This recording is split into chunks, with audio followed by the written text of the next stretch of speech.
I've had the complaints to Michael, and just today, I had asked the Attorney General, the Accountant General, the Commissioner for Finance, and all the people that are involved in the process of salary payments to sit down with me sometime tomorrow so that we can understand why some people are not being paid.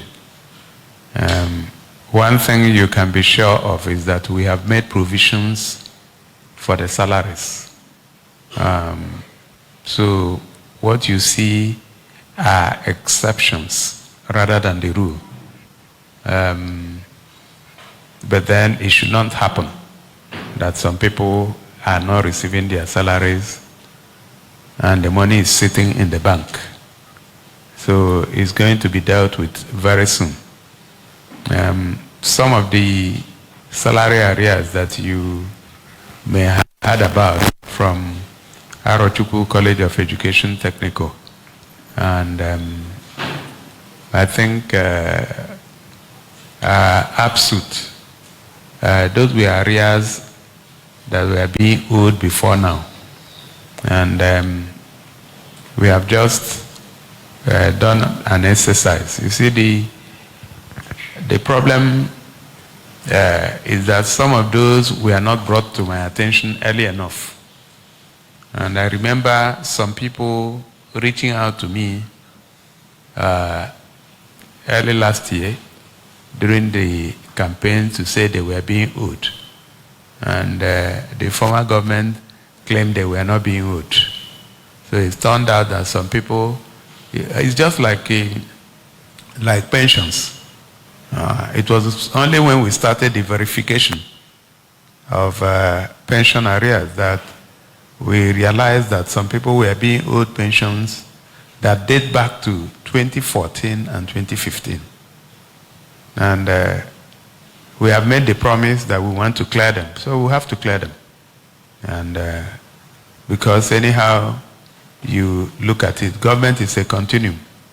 And to the extent that those salaries have been, or pensions and salaries have been confirmed and verified as being owed, it's the government that owes it. So we are going to look at those. But suffice it to say that these complaints are the exception rather than the rule. Majority of the people receive their salaries by or before the 28th of every month.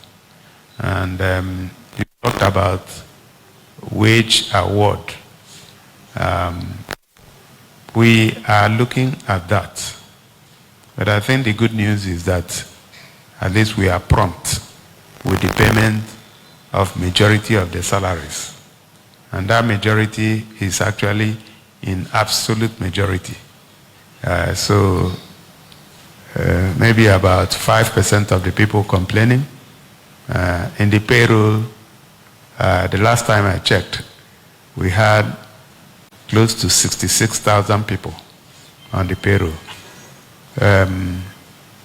We think that number is large, but we continue to do our best. Our exercise has reduced that number, the verification exercise that was done. It was initially over that, but after the exercise, the number reduced to that, to about 66,000, which is still large, both the state and the federal, the state and the local government. So we keep improving, we keep trying to sanitize the system, we keep working hard to ensure that the welfare of our workers are prioritized. Thank you.